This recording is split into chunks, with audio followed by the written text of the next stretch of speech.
una nueva emisión de Café Mercosur, este encuentro en el que nos proponemos analizar la realidad de los países de la región con foco en los aspectos jurídicos. Hacemos este programa desde Rosario, Argentina, quien les habla Osvaldo Di Princio, y de San Pablo, Brasil, Ramiro Cayano Blanco. Este programa se transmite por RCA, radio oficial de Resistiendo con Aguante, y por la radio Las Voces del Muro. También nos pueden encontrar en www.cafemercosur.com y en las redes sociales Facebook y Twitter como Café Mercosur. ¿Qué tal, Osvaldo? ¿Cómo te va? ¿Qué tal, Ramiro? ¿Cómo andás? Bien, bien. Me gustaría que, antes de empezar con nuestras secciones, hacer referencia a un hecho que posiblemente dé que hablar en los próximos días y que tiene que ver con posiblemente una nueva embestida del gobierno contra la fiscal general de la Nación, Gil Scarborough. ¿Y por qué te parece, Ramiro, que podría haber en el gobierno una nueva embestida contra Gil Scarborough, que de lo que tengo memoria, creo que es el único funcionario que desde antes de asumir ya querían que renuncie, ¿no? Sí, desde antes de asumir querían que renuncie. Bueno, las acusaciones contra Gil Scarborough son siempre las mismas, ¿no? De que pertenece al kirchnerismo y a justicia legítima, ¿no? ¿Y cuál sería el argumento actual que se renacería estas andanadas contra Gils? El tema es un poco complejo. En realidad, el jueves 16, en Brasilia se firmó un acuerdo para poder investigar todas las coimas de la empresa Odebrecht en los 11 países donde la Odebrecht participó.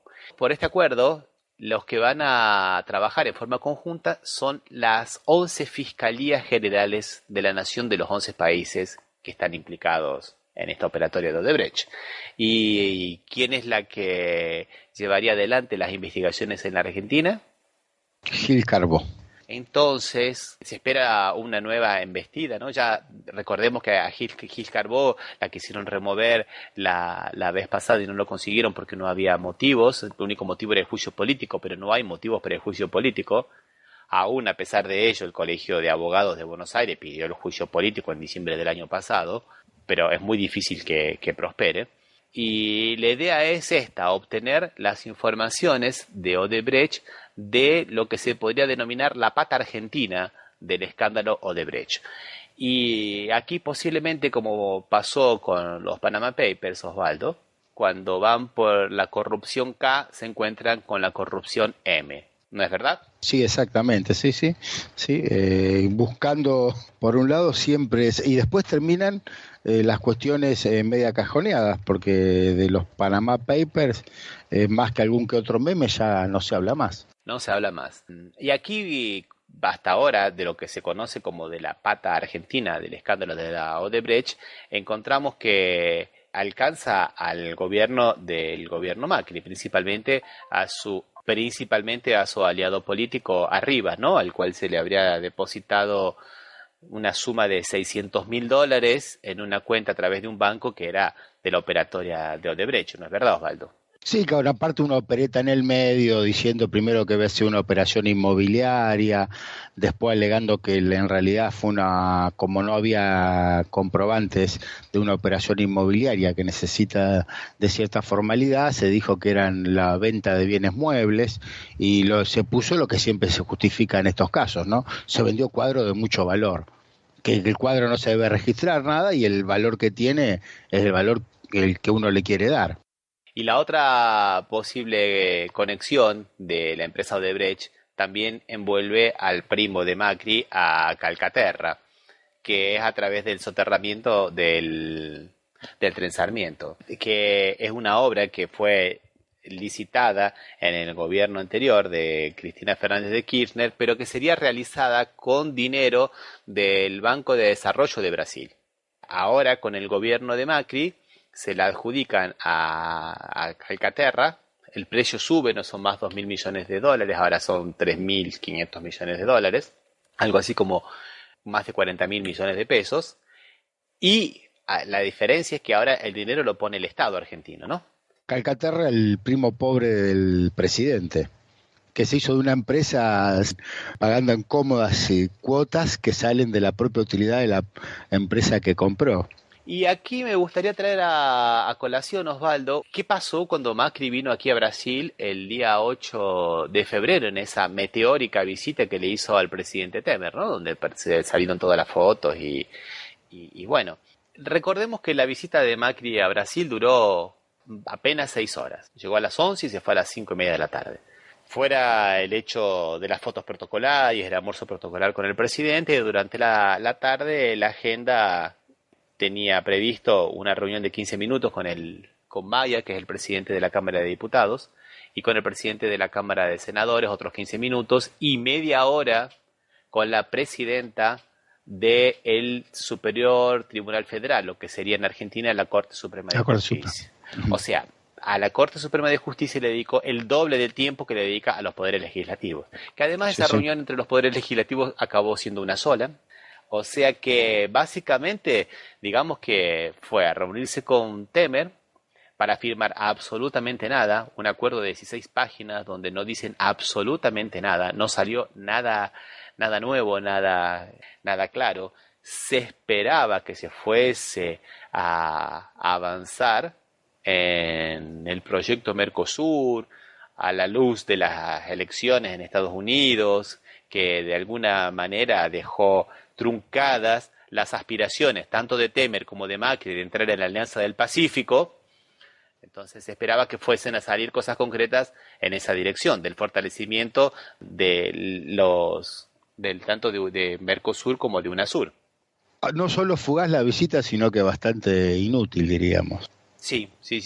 Pero salvando qué situación. Salvando la situación en que en el medio de la reunión pública entre Macri y la ministra presidenta del Tribunal Federal de Justicia de Brasil, Carmen Lúcia, como quien no quiere la cosa, Macri con un alegato de oreja le pidió informalmente los nombres de los argentinos implicados en la operación Odebrecht en Brasil. La ministra le dijo, o sea, a ese pedido le respondió que tenía que hacérselo al Procurador General de la República, o sea, lo que sería en Argentina el Fiscal General de la República, como corresponde. Se ve que les obsesiona tener el control de quiénes son las personas que están implicados en el escándalo de la Odebrecht. Por eso calculo que ahora es de esperarse que haya una nueva embestida contra Gil Carbó, porque Gil Carbó va a ser la que va a tener la investigación de las coimas de que Odebrecht pagó en la Argentina la tendría que llevar adelante la fiscal Gil Carbó, la fiscal general de la Nación. O sea, ahí se unirían los dos temas, Odebrecht y la persecución que seguramente se va a hacer más dura estos últimos tiempos contra Gil Carbó. Además, recordemos que Gil Carbó es una persona que, a pesar de que la acusan de ser de justicia legítima, pro-kirchnerista y todo lo demás, es una persona bastante íntegra. Cuando tuvo que en su momento que oponerse a la unificación de Cablevisión y Multicanal se opuso, a pesar de que... No, o sea, ha tenido fallos, ha tenido consejos contra el gobierno kirchnerista variados, ¿no? O sea, realmente, y hasta el momento que se puso en contra el nuevo gobierno, diríamos que no era mal vistas. Después, bueno, hubo una serie de cosas cuando ella quiso que se aplicara la ley de medios, sobre todo. Seguimos hablando del gobierno, vamos a pasar a nuestra sección de terror.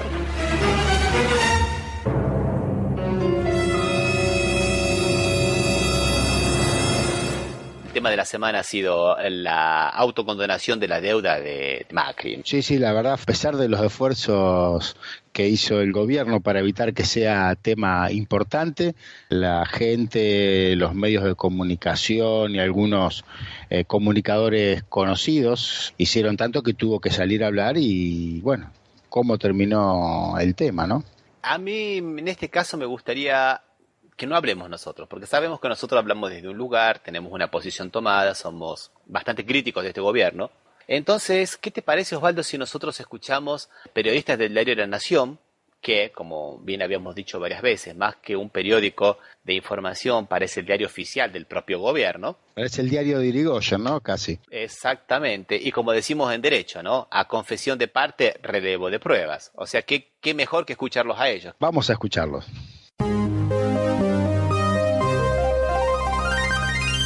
Tapa del diario de hoy de La Nación, lo decíamos hace un rato, fueron imputados, claro, en el marco de este acuerdo suscripto entre el Estado Nacional y Correo en el marco del concurso preventivo de esa empresa, tanto el presidente de La Nación, hablamos de Mauricio Macri, como el ministro de Comunicaciones, hablamos de Aguad, a propósito de, bueno, ciertas denuncias que tienen que dar cuenta de si hubo o no un delito en torno a este acuerdo polémico, por cierto, a partir de la posible comisión, como decíamos, de algún delito, teniendo en cuenta además que podría haber en este caso un conflicto de intereses, teniendo en cuenta que la empresa en cuestión es una empresa que está vinculada, claro, a la familia de Mauricio Macri. Para hablar de esta cuestión está al otro lado Lucrecia Bullrich. Lucrecia, ¿cómo te va? Buen día, ¿cómo estás? Muy buenos días, Diego, ¿cómo estás? Muy bien, por suerte. Si querés te invito a compartir primero la opinión del jefe de gabinete, Marcos Peña, a propósito de este tema. Lo compartimos con ustedes. Escuchemos a Peña. Nosotros creemos que es muy importante que ahora la Cámara Federal pueda plantear una mirada integral, eventualmente convocar a un panel de expertos independientes que den una mirada sobre cuál debería ser la mejor resolución, y para evitar cualquier tipo de duda sobre posibilidades de conflicto de intereses, que nosotros no creemos que hayan ocurrido, pero para despejar cualquier tipo de duda, el Estado Nacional, como parte en estos juicios, le solicitará a la Auditoría General de la Nación que dé un veredicto técnico antes de suscribir una postura definitiva. Claramente esto no ha sido un tema que jamás ha sido debatido en forma política ni en forma puntual por el presidente, porque es un tema técnico de carácter judicial y que el Estado, como en muchos otros temas, interviene a través de sus áreas competentes, que son las áreas de jurídicos de los ministerios. Es importante entender que como titular del Poder Ejecutivo Nacional, él está a cargo de todo lo que tiene que ver con las áreas de gobierno, pero no implica que todas las acciones del Estado Nacional pasan por decisión del presidente. Hasta allí entonces la palabra del jefe de gabinete Marcos Peña, antes de enterarse de que efectivamente estaba siendo imputado luego sí el presidente de la Nación, el ministro también de Comunicaciones y también el director de Jurídicos, de Asuntos Jurídicos, claro, del Ministerio de Comunicaciones. Lucrecia, ¿qué te parecen las palabras del ministro, del jefe de gabinete, Marcos Peña? Es como vos lo planteás, Diego, fue la primera novedad del día, esa aparición pública de Marcos Peña, tardía para mi gusto. El gobierno tardó 6 días en reaccionar a la polémica. Hubo silencio hasta el día de ayer, y evidentemente después de la reunión de gabinete y de recibir una orden directa de parte del presidente, se decidió salir a hablar públicamente. Creo yo que para complicar más la defensa oficial que otra cosa, porque, a ver, en primera instancia se pidió la intervención de la Auditoría General de la Nación. Esto habla por lo menos de cierto desconocimiento de cómo funcionan los organismos de contralor del Estado, porque la Auditoría General de la Nación depende del Congreso, claro, y solo puede manejarse según un plan de auditoría que aprueba el Congreso. Exacto. El organismo indicado para pedir intervención en este caso es la CIGEN. Eso, por un lado, también parece lábil, digamos, en este punto de la polémica, plantear que el tema es estrictamente técnico o jurídico, cuando evidentemente se ha convertido en un tema político y de discusión tanto en el oficialismo como en la oposición. Pero como vos bien decías, la conferencia de prensa de Marcos Peña ocurrió horas antes de que se diera tal vez el hecho más importante de ayer, que fue efectivamente la imputación de Mauricio Macri y de su ministro de Comunicaciones, Oscar Aguad, por este tema. Hay que aclarar, para quienes nos están viendo, que la imputación no implica acusar, sino simplemente encausar a determinadas personas. Considerar, en este caso lo hizo el fiscal Sony, también hay que decir que se trata de un fiscal alineado con justicia legítima, de clara consubstanciación con el kirchnerismo, más allá de quién sea el fiscal. Lo que hace el fiscal en este caso es considerar que hay elementos suficientes para investigar a Macri y a Aguad, en este caso por la posible comisión de delitos graves, como son el fraude y las negociaciones incompatibles. Pensaba, Lucrecia, a partir de lo que decís, que no solo es una cuestión técnica y también política, sino también ética, ¿no? Porque si bien el jefe de gabinete dice, bueno, no hay conflicto de intereses, lo cierto es que la empresa pertenece al grupo familiar del presidente, para lo cual allí parece ciertamente que hay un conflicto de intereses en esto de no solo ser, sino también parecer. Exactamente, el tema del conflicto de intereses aquí es clave porque estamos hablando nada más y nada menos que del padre del presidente de la Nación y de los hijos del presidente de la Nación como actuales accionistas del grupo Sogma, que en su momento fue controlante del Correo Argentino, con lo cual el tema del conflicto de intereses está sin duda sobre la mesa. Lo ha planteado la propia Laura Alonso, otra de las funcionarias cuestionadas por la falta de intervención de la Oficina Anticorrupción. Una de las funciones de la Oficina de Anticorrupción es justamente velar por el cumplimiento de la Ley de Ética Pública, y uno de los ejes de la Ley de Ética Pública es justamente controlar que no ocurran en el ámbito de la función pública y del Estado este tipo de posibles, vamos a decir, porque está en manos de la justicia, conflictos de intereses.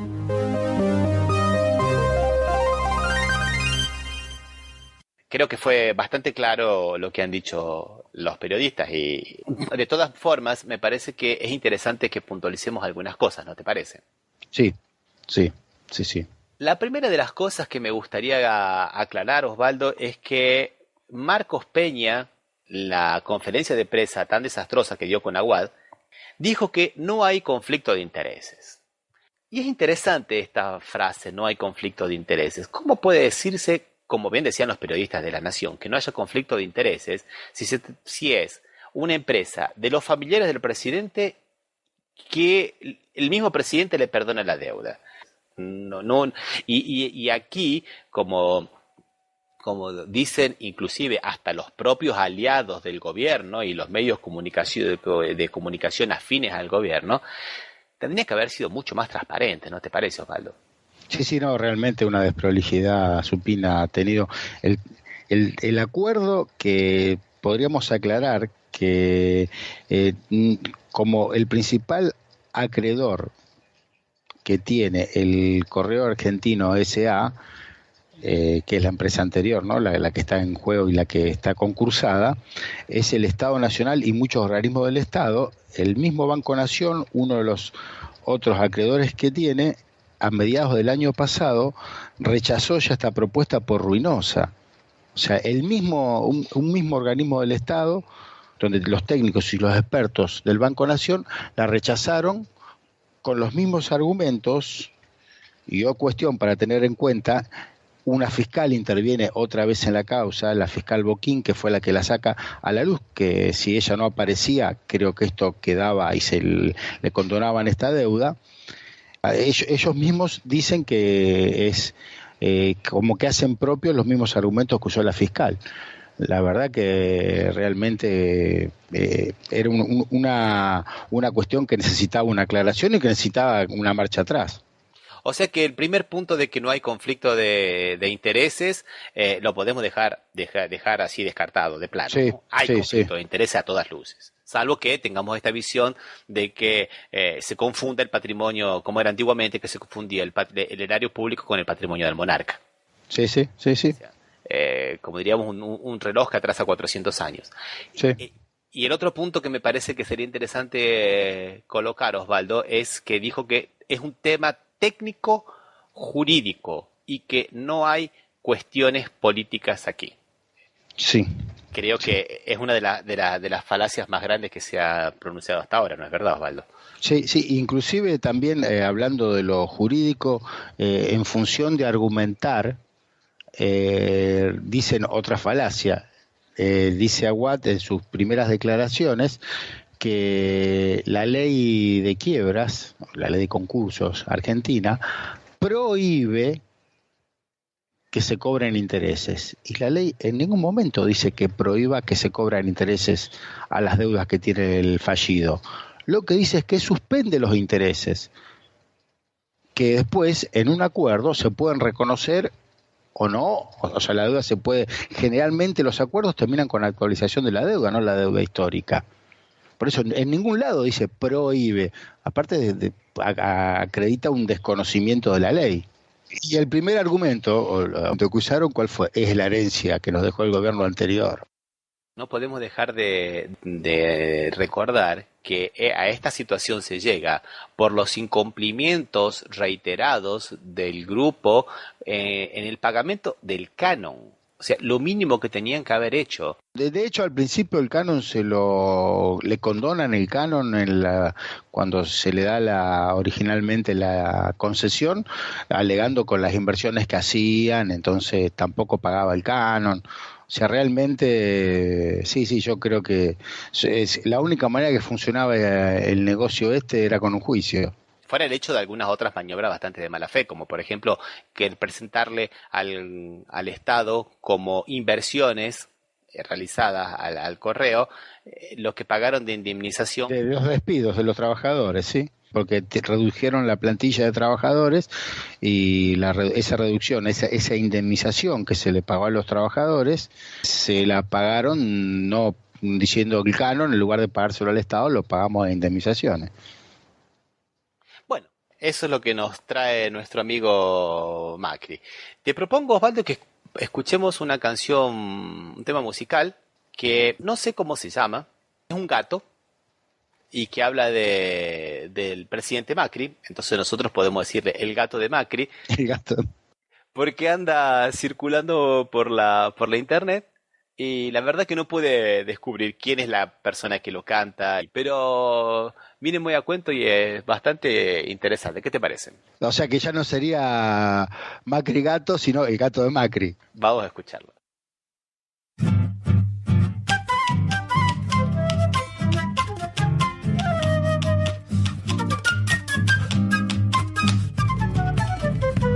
No es el gato de la suerte, tiene vicio de ratón valiente, no comparte ni el morrón. Es un gato perezoso, miserable y mal actor, roba y dice que no fue o que no recuerda bien, y hasta paga por mentir y engañar con qué decir. No se elige ni el maullido para hablarle a su país, ni se sienta en el sillón, le parece algo menor. Pone a un perro montaraz para hacerse el capataz y se baila en los balcones la tragedia nacional.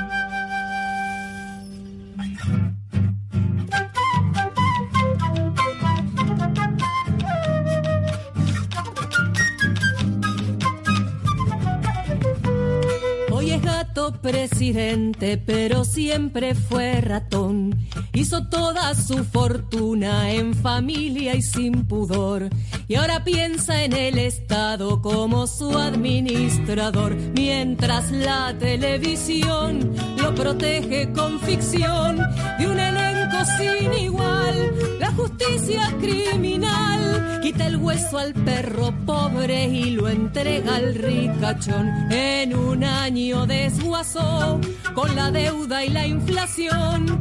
La campaña fue un desliz, mentirillas de lombriz. Es el gato que se enfiesta pero se hace el infeliz.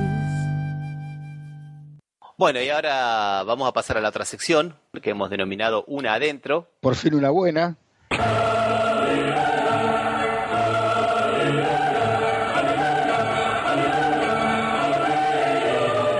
Y vamos a ver la noticia, nuevamente viene de Brasil. Porque acá estamos escasos de buenas noticias, Nos está costando, o sea, hay que hacer, no sabemos si es un problema de producción o un problema que no hay noticias. Me parece que no hay buenas noticias, pero bueno. Bueno, y la buena noticia de esta semana tiene que ver con el tema que vamos a tratar a continuación, con la cuestión indígena, y es que la empresa Gol va a pagar una indemnización a los indios de la comunidad Cayapó, 4 millones de reales por los perjuicios con el accidente que ocurrió en el año 2006 en el vuelo de la GOL, no sé si recuerdas, Osvaldo, un vuelo que Un avión que cayó. sí se chocó, no se chocó otro avión que lo habían comprado una empresa americana, estaba saliendo de la empresa Embraer, se lo llevaban destino a Estados Unidos y no siguió La ruta. la ruta que le habían propuesto y acabó rozando una de las alas del avión GOL. Se cayó a menos de un minuto y murieron 156 personas. Después del rescate de los cuerpos trabajaron los indios y ayudaron bastante tanto al ejército brasilero porque estábamos en el medio de la selva cerrada y los que conocen la región eran los indios. Tuvieron que abrir una picada, un camino de huella prácticamente de 7 kilómetros para poder rescatar a los 156 cuerpos y los restos de los aviones quedaron en la selva.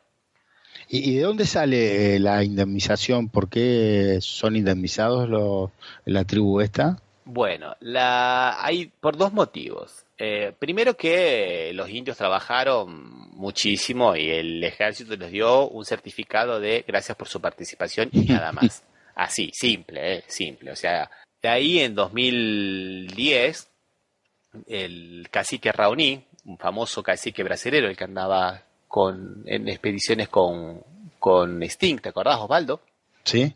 Inició un proceso contra la GOL, porque tienen que retirar las piezas que quedaron en la selva. Acá por la ley de aeronáutica, toda la empresa es responsable en caso de siniestros de retirar las piezas y de la aeronave siniestrada. Sí, exactamente. Eso por un lado. Y por otro lado, los destrozos quedaron desparramados por un área muy pero muy grande.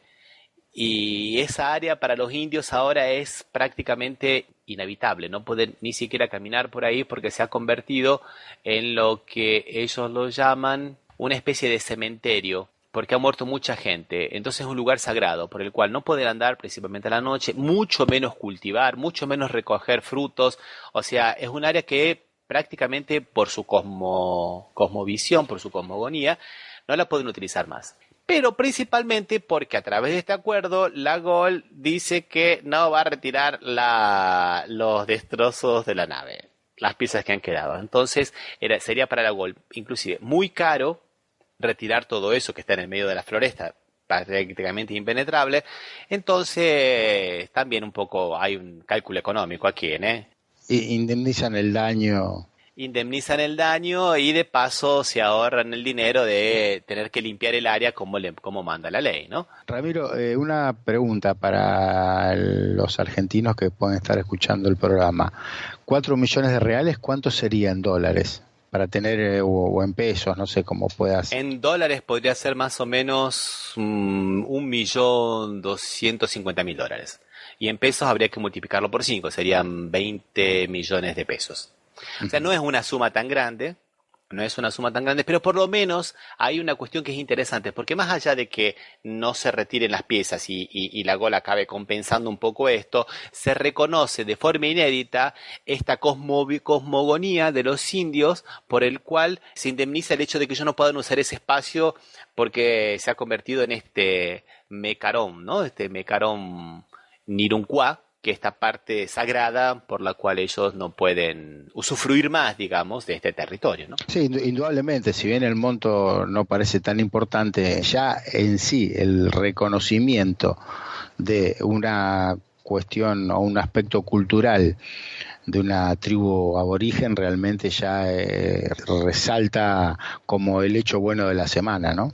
Te propongo, Osvaldo, que escuchemos entonces un tema musical, ¿qué te parece? Sí. Vamos a escuchar una banda de indios guaraníes llamado Bro Emisis. Una canción se llama Eju Orendaiv. Y es interesante porque es un grupo de raperos que son indios guaraníes y que cantan en guaraní. Bueno, escuchemos.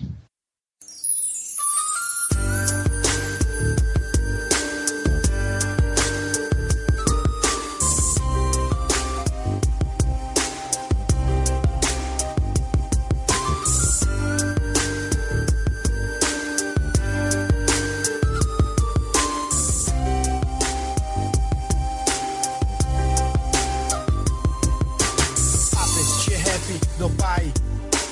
Ape, che rap unhe por Ajapô por amor, em rendu, faz favor. Oi, men, nhande jarapope. Dai, men, ajuka. Che ajerure, nhande jarape. Omo rendu hangwan, derape, racherape. Dai quai, bae pa o raça, nem a campe. O grau da sua maldade, dai quai. Bae pare pensar. Povo contra povo, do catu e mopu ande a can. Dene nascendo, dai wairi, nhande jara awe. A correace, oi no pandiawe chupe. Che, anguarre, arrimar, correp, guarani, hakaiuá. Dendo catu e remanhá no xererê. Bae vendere rechai, ape, rap, guarani, onguarre, perrendo ranguá. Ara ete, orena anon, entonces, eju orendiwe, entonces, eju xendiwe. Cheiro renoi, eju orendiwe, venha com nós. Nessa levada, cheiro renoi, edu orenive, aldeia unida, mostra a cara. Cheiro renoi, edu orenive, venha com nós. Nessa levada, cheiro renoi, edu orenive, aldeia unida, mostra a cara. Jaha nhandequeira de aguatá, jaha nhandequeira de auá, jaha de achucá, caraípe, che haha e, homem em coporã. Dere hasano she kurehe de manyawa ai sherehe hakuanga she aime o ape ashuka bae pa ore ro representar hakuanga apero ime ape awapera oreko o sonha hanwa kuanga porandu dewe bae bipanyande jajuka hanyamano utea ariore ro porahe awa o jejukaram umi cara ikuera opukanyandere he. Minha calça cheia e meco ape, pro defender Hanwá, o peago, eju orendiwe. Cheiro renoi, eju orendiwe, venha com nós, nessa levada. Cheiro renoi, eju orendiwe, aldeia unida, mostra a cara. Cheiro renoi, eju orendiwe, venha com nós, nessa levada. Cheiro renoi, eju orendiwe, aldeia unida, mostra a cara. Cheiro renoi, edu orendive, venha com nós, nessa levada. Cheiro renoi, edu orendive, aldeia unida, mostra a cara. Cheiro renoi, edu orendive, venha com nós, nessa levada. Cheiro renoi, edu orendive, aldeia unida, mostra a cara.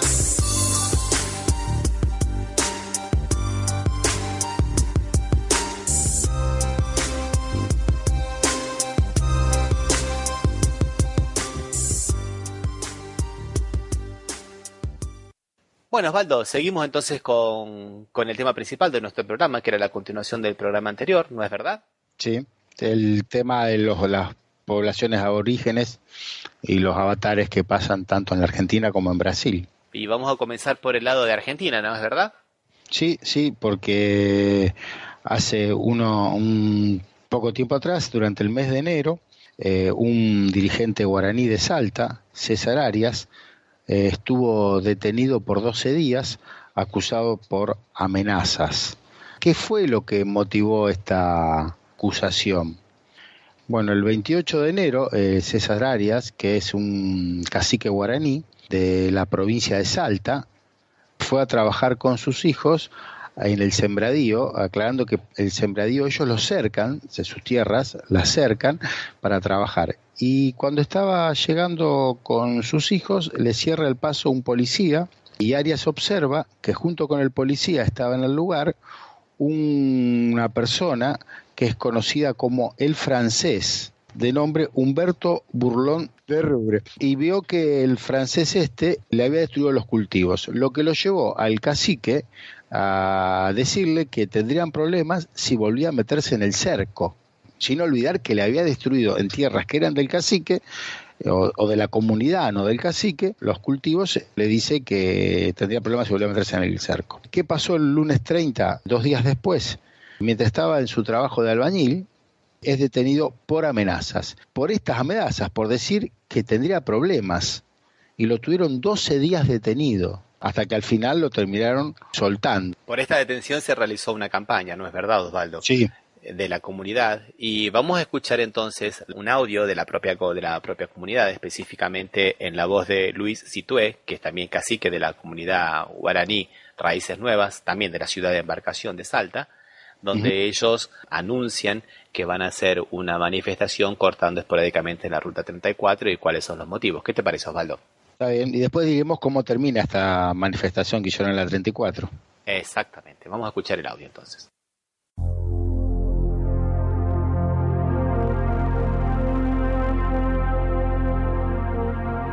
A todos los hermanos de los pueblos originarios de Argentina, les saluda Luis Situé, cacique de la comunidad Raíces Nuevas del pueblo guaraní Embarcación Salta.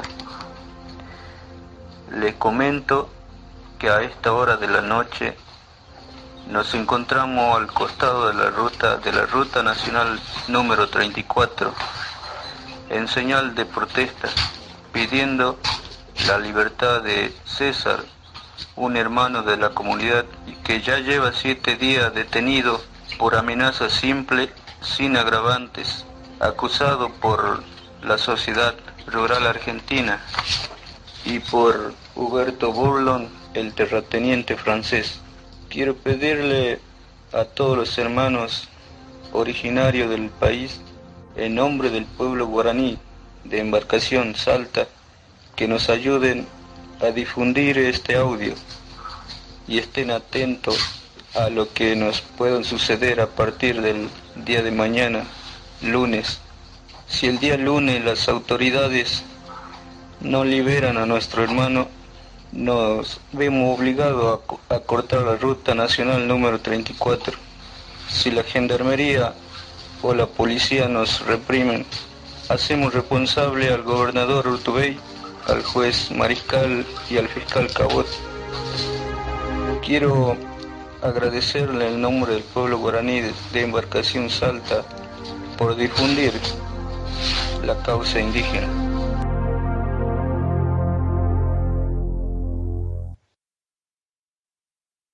Después de escuchar este audio, Osvaldo, como bien habías dicho, los indios van a hacer su manifestación en la Ruta 34, ¿no? Sí, sí. Y esta manifestación, ¿cómo podrá terminar? Con represión policial. Sin orden judicial, detienen a 5 guaraníes. Extrañamente, dentro de los 5 detenidos, 2 eran menores de edad, por lo que tuvieron que ser liberados inmediatamente. Bueno, por la tarde, tampoco tan inmediatamente, ¿no? Creo que nos tuvieron 4 horas, pero me parece también bueno escucharlos a estos menores de edad. Se trata de Brenda, hija de César Arias, y de Aníbal, y vamos a escucharlos a ver qué nos dicen, Osvaldo. A ver.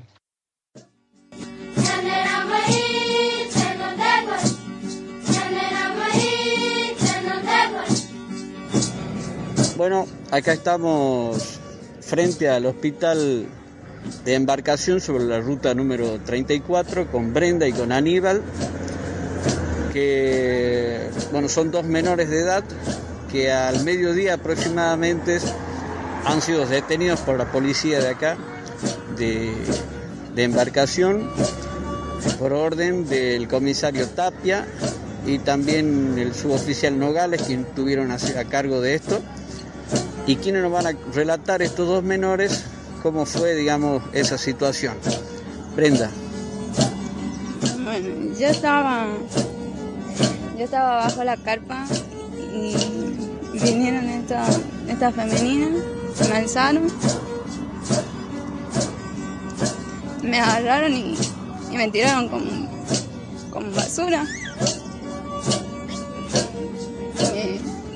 Me golpearon todo el cuerpo, me duele absolutamente todo, la nariz no puedo respirar bien, pero ¿sabes? Y allá me han separado de mi prima, estaba ahí, no sabía qué hacer. ¿En la comisaría? En la comisaría estaba. ¿Te dieron de comer algo? No, nada. ¿Agua? Nada. Aníbal. Hola, Yo estaba aquí en la orilla, en la carpa, cuando vinieron a alzarme y me llevaron, me golpearon la cintura, la cabeza, el hombro y las piernas. Y me tenían allá sin comer y sin tomar agua 4 horas y media. Y ¿ustedes qué hacían acá, digamos? nosotros estábamos acompañando aquí a la madre de la Brenda, toda familia de nosotros. ¿Qué está pasando? Para dar la libertad al padre de Brenda. Estamos apoyando y a César Arias. Que también está preso. Él está preso. ¿Qué van a hacer ahora? Brenda, ¿van a seguir esperando acá de la liberación? Sí, vamos a seguir esperando a ver si tengo alguna noticia de mi papá. ¿A dónde está tu papá? En Vallevián. Ahí lo tienen detenido.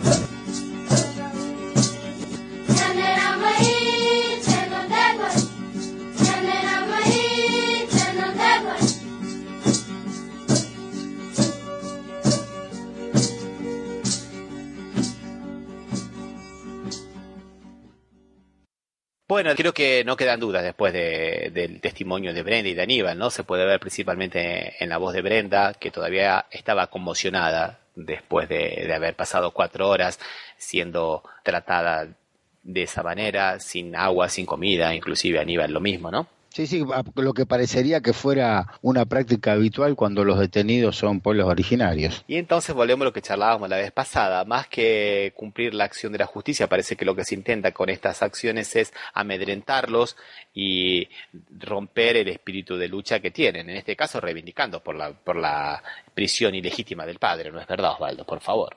Sí, realmente, y cuando en la justicia hay una voz discordante sobre esto, termina con problemas quien la lleva adelante, porque la fiscal Lorena Martínez de Salta había llamado a la mediación y mencionó que se debía aplicar la Ley Nacional 2660 sobre las tierras de aborígenes. ¿Y qué salió a decir Ortubey? Se la agarró con la fiscal, pidió el juicio político y dijo que era de justicia legítima. Como si pertenecer a justicia legítima o no pertenecer a justicia legítima fuera una medida para dirimir si lo que sí se dice es verdad o no es verdad. No, seguro, sí, si tiene razones o sin razones para decir un dictamen, ¿no? Porque parece que bastaría con que lo diga uno para que sea bueno, y si lo dice otro, con el simple hecho de su conformación o de su ocupación en un espacio determinado, con eso basta para que sea malo. Si nos acordamos, la fiscal que intervino en la causa del Correo Argentino, la fiscal Boquín, las primeras declaraciones que hizo Aguad hizo referencia a que provenía de justicia legítima, lo cual no era cierto aparte. Así mismo lo fuera, no habría razón para acusarla de eso, como invalidar su dictamen. Pero no es cierto aparte. Y así que se atacó a la fiscal.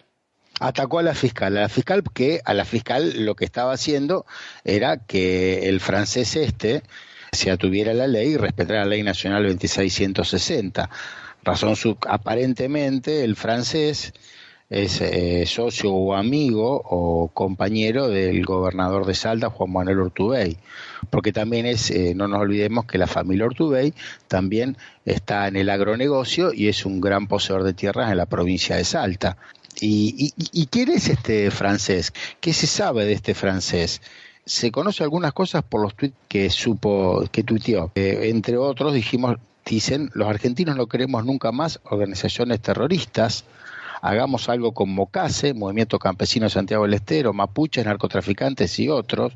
El MOCASE es un organismo que fue creado en los años 90 y que está en este momento en una lucha muy pero muy grande, vamos a hablarlo en algún otro programa, Osvaldo, por la reivindicación del derecho ancestral a la tierra, principalmente a lo que es la tierra estatal, porque han aparecido también en Santiago del Estero y también está emparentado con lo que está pasando en Salta, personas que se dicen con títulos a la tierra, pero cuyos títulos no aparecen, son truchos. Sí. Entonces el MOCASE en este momento está enfrentado a otro gran grupo, que es el grupo de Manaos, ¿no? Sí. Y las prácticas son más o menos la misma. Violencia, llegan a las tierras de Santiago del Estero, de los indios, le queman las casas, le matan los animales, les queman los sembrados. Lo mismo que le estaban haciendo al cacique César Arias en oportunidad de su detención. Lo estaban quemando, le estaban destruyendo los sembradíos. Por eso que lo traigo a colación, porque es el mismo accionar, y es lo mismo que está pasando en Brasil, solo que en Brasil esta práctica viene de una forma mucho más fuerte desde el fin de los años 60. Es el mismo accionar contra los indios, es la violencia, la prepotencia, el arguir que se tienen títulos que no se muestran, cuando sabemos que la mayoría de esos títulos son truchos, y qué interesante, ¿no? Otra vez la ley antiterrorista contra los indios, ¿no? Sí, sí. Recordar viejas épocas hablando de organizaciones terroristas, los llaman falsos indígenas provenientes de Bolivia, siempre buscando que ese otro, ¿no? Construir ese otro enemigo del ser nacional. Claro, y siempre de extranjero, ¿no? Sí, sí, sí. Y otra cosa interesante, Osvaldo, el gran negocio que se está dando tanto en Argentina como en esa región de Argentina como en Brasil es la exportación ilegal de madera noble. Claro. La explotación ilegal de madera en territorios indígenas, principalmente en áreas protegidas, aunque no necesariamente en áreas protegidas, es un negocio fuerte, muy, pero muy, muy fuerte. En Salta pasa bastante eso, hay 14 aserraderos trabajando. Hasta donde uno sabe, en Salta no hay muchos bosques replantados. No, sí, son todos bosques nativos los que hay, que son de maderas de muy alto precio, porque son maderas que llevan mucho tiempo llegar a hacer económicamente viable la producción. Bueno, Osvaldo, vamos a escuchar otro tema musical entonces. En este caso vamos a escuchar un tema de Legión Urbana, de aquí de Brasil, llamado Indios. Bueno, escuchemos.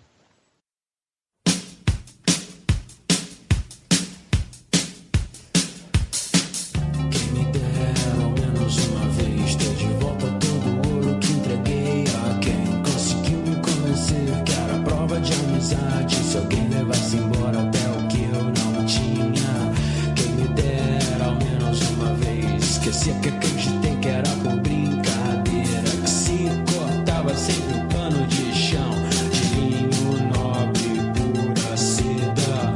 Quem me dera ao menos uma vez explicar o que ninguém consegue entender. Que aconteceu ainda está por vir, e o futuro não é mais como era antigamente.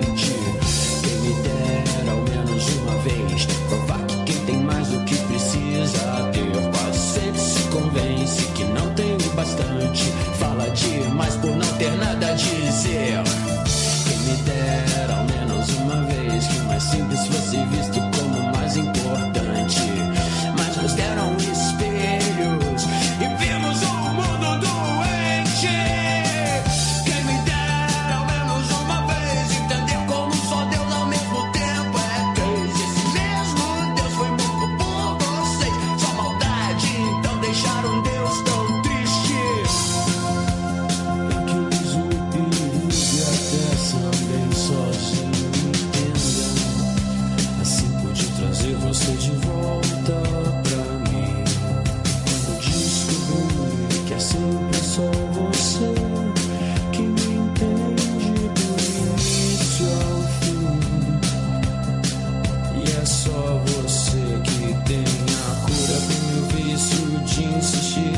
Bueno, seguimos entonces hablando del tema con el ataque a los indios. Vamos a ir a lo que ha pasado aquí en Brasil, también en una región no muy distante de Salta. Estamos hablando de Mato Grosso del Sur, que debe estar aproximadamente a no más de 1000 kilómetros de Salta, donde también hubo un ataque contra 5 reintegraciones que se llaman de los indios guaraní y Kaiowak, y que fueron determinadas por la Segunda Vara de Justicia Federal. Segunda Vara sería como el segundo colegiado de Justicia Federal en la ciudad de Dorados, en final de diciembre. Lo que pasa es que aquí hay un problema, que es lo que estábamos hablando antes, Osvaldo, es que estancieros con paramilitares armadas los terminan expulsando y a veces hay muertes. Inclusive hace 2 meses atrás murió un agente de salud que era indígena y también de ese hecho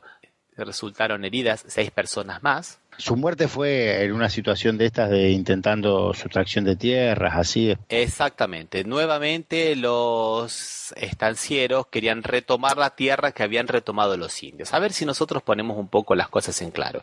Uno de los grandes problemas es el sistema de la delimitación de la tierra, de marcar la tierra. En realidad el FUNAI, que es la Fundación Nacional del Indio, tiene autonomía para restablecer la tierra a los indios. Recordamos que lo que habíamos dicho en el programa anterior, Osvaldo, que aquí en Brasil la mayoría de las tierras son tierras del Estado, son tierras fiscales, y que desde 1850 no pueden ser adquiridas por usucapión, por prescripción adquisitiva, o sea que van a ser siempre tierras del Estado, y la persona que las ocupa para trabajar o para lo que sea podrá ser poseedor de la tierra, pero sabemos que la posesión es una cuestión de hecho, no de derecho, ¿no es verdad, Osvaldo? Sí, sí. Esta gente se ha acostumbrado de ocupar la tierra, ir ocupando así, y bueno, y si encontraban indios en el medio, bueno, los sacamos a la fuerza. Entonces los indios han iniciado las acciones administrativas y legales correspondientes. El problema es que aquí se demora mucho en el proceso que va desde el reconocimiento de la tierra como tierra indígena, con lo que significa también sacar a las familias que la están ocupando, los estancieros que la están ocupando, indemnizarlos en el caso de que eso sea procedente. Muchas veces hay que indemnizarlos, hay que ver por qué se los indemniza también. Porque no se lo indemnizan por la pérdida por la pérdida de la posesión de la tierra, porque eso no tiene indemnización, pero sí posiblemente por las mejoras que le hayan hecho a la tierra. Si hay alguna construcción, alguna casa, alguna cosa, se le indemniza por eso. Y esos estudios los realiza la FUNAI, que es la Fundación Nacional del Indio, con los antropólogos, y después se lo eleva al Poder Ejecutivo para que el presidente sea el que realmente determine cuál es el área que se le va a reintegrar a los indios. Lo que pasa es que esta demarcación no se realiza. Entonces los indios, ¿qué hacen? Realizan acciones para retomar esa tierra y autodemarcarla. Y bueno, la situación estaba grave porque el juez dio un plazo para que se llevaran adelante forzosamente estos desalojos de los indios de la tierra. Iba a ser una situación muy violenta porque los indios dijeron que no iban a salir porque ya habían hecho un acuerdo en el cual inclusive algunos representantes del que era el ministro de Justicia habían hecho un acuerdo en el cual si los indios no seguían ocupando tierras, se mantenía todo como congelado en un status quo hasta que se dirimiera la cuestión en la justicia.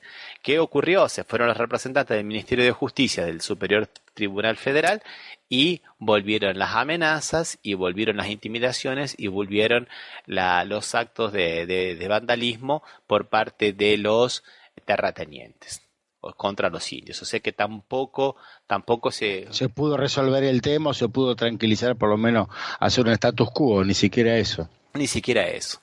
Y el problema aquí está, la cosa ahora se complica un poco más porque el 18 de enero el Ministerio de Justicia ha creado un nuevo organismo intermedio entre la FUNAI y el Poder Ejecutivo, un tal de GTE, Grupo Técnico Especializado. Entonces ahora la FUNAI dice cuál es el área que se tiene que reconocer a los indios de acuerdo a los estudios y realizados y todo lo demás, y se lo manda a este GTE, y si este GTE, que tiene que escuchar a todas las partes inclusive, lo considera adecuado y oportuno, se lo manda al Poder Ejecutivo.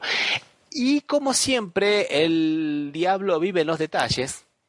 una de las atribuciones que tiene este GTE es el de ver si se cumple todas las resoluciones de la jurisprudencia del Superior Tribunal Federal. Y aquí hay una cuestión que es interesante, porque para saber si se cumplen todas estas resoluciones, tenemos que ver que la categoría jurídica de indio, el reconocimiento, nace en la Constitución de 1988 en Brasil.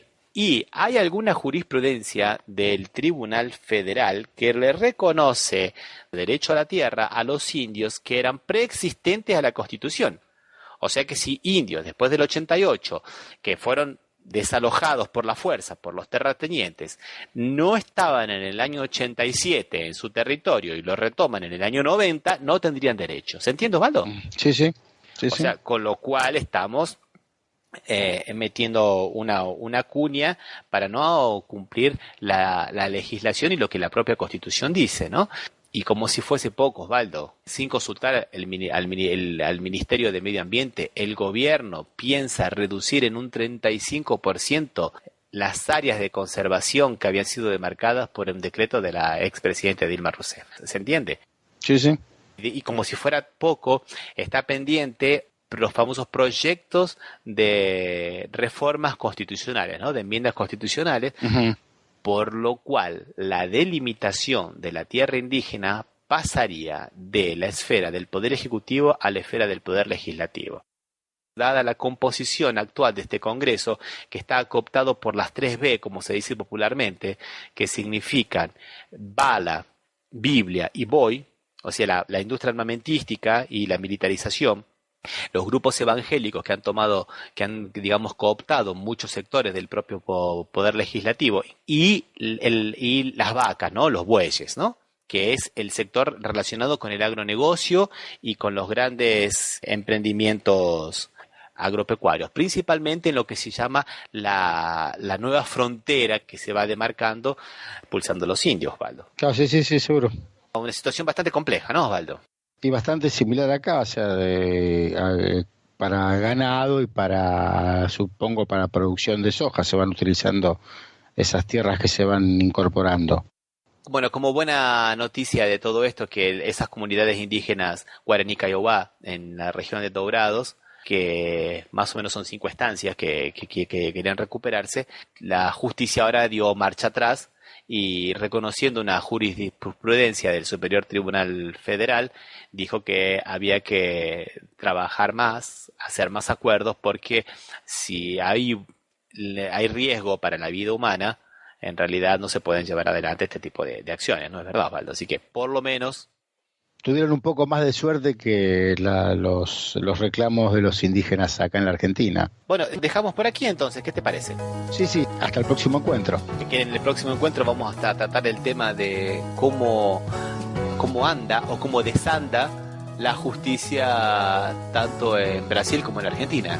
Cómo la justicia, la corte y los fiscales influyen en la vida política. Les recordamos que este programa sale en RCA, Radio Oficial de Resistiendo con Aguante, y Las Voces del Muro. También pueden escuchar los programas anteriores a través de nuestra página www.cafemercosur.com. También visitarnos en las redes sociales, tanto en Facebook como en Twitter, que nos encuentran como Café Mercosur. Un abrazo, Osvaldo, hasta la próxima. Un abrazo y hasta la próxima.